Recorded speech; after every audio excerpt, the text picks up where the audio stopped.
जय माता दी।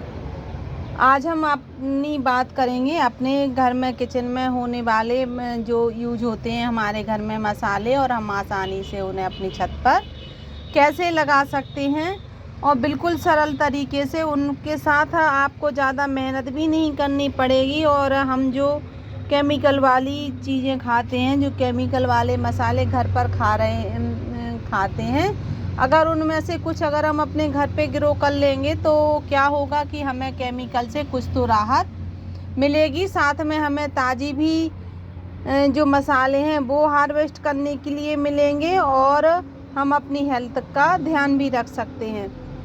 तो आइए हम आपको आज बताएंगे सबसे पहले कौन कौन ऐसे मसाले हैं जो कि हम आसानी से अपने घर पर ग्रो कर सकते हैं और पैसों की भी बचत कर सकते हैं। अगर आपने मेरी वीडियो को अभी तक लाइक, शेयर एंड सब्सक्राइब नहीं किया है तो ज़रूर करें।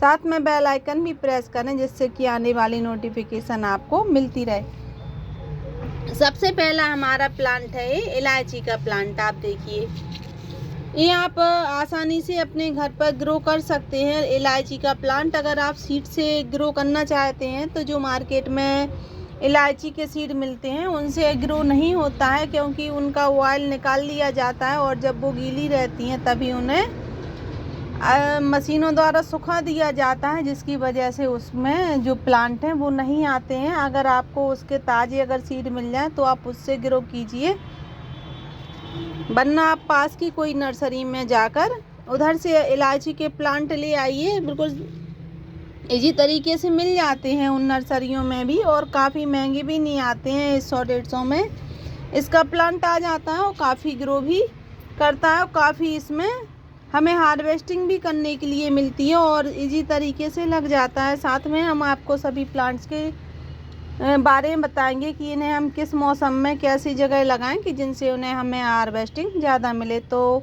सबसे पहले हम इलायची से शुरू करेंगे। इलायची हमें छाया वाली जगह पर ही लगाना चाहिए। ये धूप में इसके पत्ते जल जाते हैं, इस वजह से इसे छाया की जगह में रखेंगे तो ये ज़्यादा ग्रो होगी। इसकी मिट्टी में 50% आप कंपोस्ट का यूज कीजिए तो इसकी फास्ट ग्रो होगी। और साथ में अगर इनकी जो लीव्स हैं, नीचे की लीव्स हैं, अगर आप इनको हार्वेस्ट करके अगर अपनी चाय में या मसाले में यूज करेंगे तो वही फ्लेवर आएगा जो आपको इलायची के दानों में आता है। तो आप इनसे पहले तो आप इनके पत्तों से हार्वेस्टिंग करके इनके फ्लेवर का स्वाद ले सकते हैं। साथ में क्या होगा कि जब इसके प्लांट्स में 2 साल के अंदर इसमें फ्रूटिंग शुरू हो जाती है, तो आप 2 साल में के बाद इनमें जब फ्रूटिंग शुरू होगी तो फिर आप इनके फ्रूट को भी ले सकते हैं। उसके बाद हमारा है धनिया का। तो आप धनिया भी आसानी से अपनी छत पर ग्रो कर सकते हैं, और एक प्लांट से आप काफ़ी सारी हार्वेस्टिंग भी ले सकते हैं। जब ये प्लांट छोटा सा हो तभी आप इसकी टिप को काट दीजिए। टिप काटने से क्या होगा, ये ज़्यादा घना हो जाएगा और हमें काफ़ी समय तक हार्वेस्टिंग भी देगा। और जब इसके सीड इस तरह से बनने लगें तो आप इनके सीड की हार्वेस्टिंग करते रहिए और इन फ्लावर्स को इसमें बना रहने दीजिए, जिससे आपको लंबे समय तक इसमें हार्वेस्टिंग मिलेगी। तो आप धनिया को आसानी से अपनी छत पर ग्रो कर सकते हो। इनका प्लांट आपको उखाड़ना नहीं है, बस आप इनके सीड को रोज़ अपनी सब्जी में ताज़ी धनिया तोड़ के डालेंगे तो इसका फ्लेवर है जो सूखी धनिया का रहता है उससे कई गुना आपको अच्छा मिलेगा। उसके बाद है हमारा ऑल स्पाइसी प्लांट। ये ऑल स्पाइसी प्लांट है, मतलब इसे गरम मसाले का भी पौधा बोलते हैं। और ये अगर आपके घर में लगा है तो आपको काफ़ी मसालों की बचत भी होने वाली है, क्योंकि क्या होता है, ये ऑल स्पाइसी प्लांट है, इसमें काली मिर्च, दालचीनी और लौंग का एक साथ इसमें फ्लेवर आता है।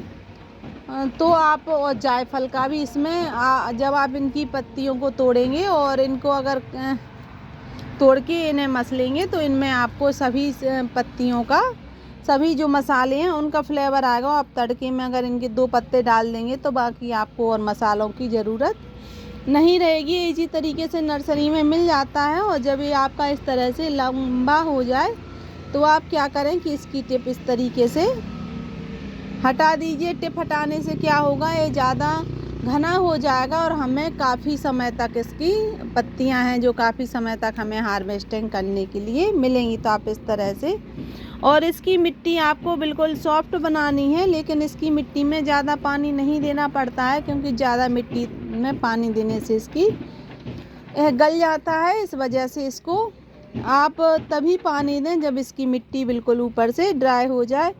और इसको धूप पसंद रहती है, इसलिए आप इसे फुल सनलाइट में रखेंगे तो ऐसे ही हरा भरा बना रहेगा आपके गार्डन में, और आपको मसालों की बचत भी करवाएगा। उसके बाद हमारा आता है मिर्च का प्लांट। मिर्च का प्लांट भी आप आसानी से अपनी छत पर ग्रो कर सकते हैं, और इसको ज़्यादा पानी की ज़रूरत नहीं रहती है। जब इसकी मिट्टी सूखे तभी आप इसमें पानी दें, और इसकी मिट्टी को अच्छा आप कंपोस्टिंग इसमें 50% कंपोस्टिंग का यूज़ करेंगे तो इसका रिज़ल्ट आपको अच्छा आएगा। और जब इसकी हाइट थोड़ी 3-4 इंच तक की हो जाए तो इसकी आप टिप काट देंगे, तो आप देखिए कि इसमें फिर फ्रूटिंग स्टार्ट हो जाती है। और ये छोटे से ही पॉट में लगाए हमारा 4 इंची के पॉट में। जब ये थोड़ा बड़ा हो जाएगा तो फिर मैं इसे बड़े पॉट में लगा दूंगी, जिसकी वजह से हमें काफ़ी लंबे समय तक इसमें हार्वेस्टिंग भी देखने के लिए मिलेगी। और आपको मिर्ची जो अपने घर पर आप बाज़ार से लेके आते हैं वह खरीदनी नहीं पड़ेगी। और मिर्ची में और हल्दी में सबसे ज़्यादा केमिकल मिलकर आता है मार्केट से। अगर आप अपने घर पर ही उगाते हैं इसको, तो इसके बिना तो किचन का काम पूरा भी नहीं होता है। तो आप अपने घर में मिर्च का पौधा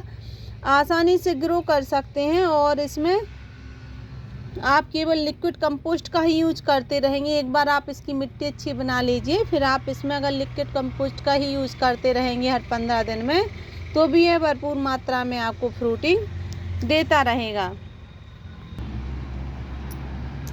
उसके बाद आता है हमारा लहसुन।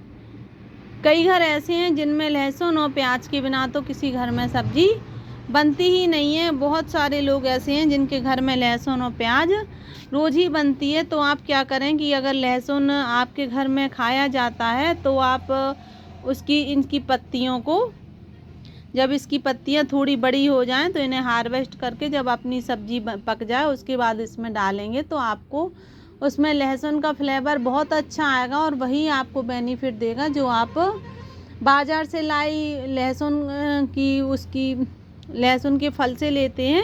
और जब ये आपके मैच्योर हो जाएंगे, काफ़ी बड़े हो जाएंगे, तो पहले आप इनकी पत्तियों को 2-3 महीने तक हार्वेस्ट कर सकते हैं। उसके बाद जब इनके बल्ब बनेंगे तो आपको इसमें काफ़ी मात्रा में लहसुन भी मिलेगा। तो आप अपने गार्डन में अपने मसालों में लहसुन का भी अगर प्लांट लगाते हैं तो वह भी आपके गार्डन में आपको ऑर्गेनिक सब्जी देता रहेगा, और आपको ऑर्गेनिक लहसुन ही खाने के लिए मिलेगा। उसके बाद आता है हमारा हल्दी का प्लांट। और हल्दी का प्लांट आप देखिए कि इस तरह से होता है, और इसमें काफ़ी मात्रा में इसमें हल्दी भी हमें हार्वेस्ट करने के लिए मिलती हैं। और अगर आप अपने गार्डन में हल्दी लगा देंगे तो एक बार लगा देंगे तो आपको ढेरों हल्दी उसमें से मिलेंगी।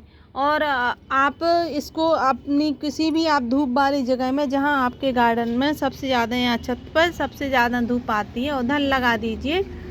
और 7 महीने के बाद, जब 7 महीने इस हल्दी को लगे हो जाएंगे तो ये काफ़ी अच्छे से पक जाएगी। और आप ये देखिए हमारी ये पुरानी हल्दी है और इस तरह से ये हो गई है, मतलब ये हार्वेस्ट करने लायक हो गई है। अपने आप बता देती है कि मुझे हार्वेस्ट कर लीजिए, हमारा समय पूरा हो चुका है। तो जब इस तरह से आपकी हल्दी हो जाए तो फिर आप इसे हार्वेस्ट कर लीजिए, और आपको फिर ढेरों हल्दी आपको अपने गार्डन से ही मिल जाएंगी। और आपको इसे मार्केट से नहीं ख़रीदना पड़ेगा। बस आप इसके बल्ब मार्केट में आसानी से मिल जाते हैं। इस मौसम में आपको दिसंबर से लेके फरवरी मार्च तक इसके काफ़ी बल्ब मिल जाएंगे। तो आप उनको मार्केट से ख़रीद लीजिए, फिर आप उनके बल्ब को ग्रो करके फिर हमेशा के लिए उनके बल्ब को सेव कर लीजिए। ये ख़राब नहीं होते हैं, और जब इसका सीज़न आए तो आप इसको ग्रो कर पाएंगे।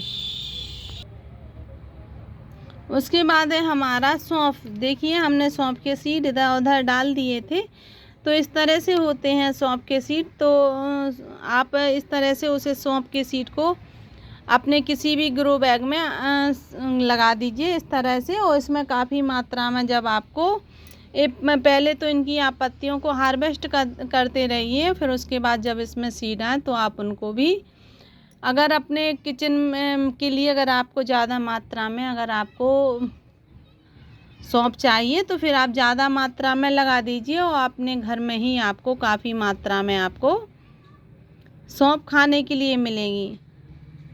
अगर आपको ये जानकारी अच्छी लगी हो तो प्लीज़ इसे लाइक शेयर एंड सब्सक्राइब ज़रूर करें। Thank you.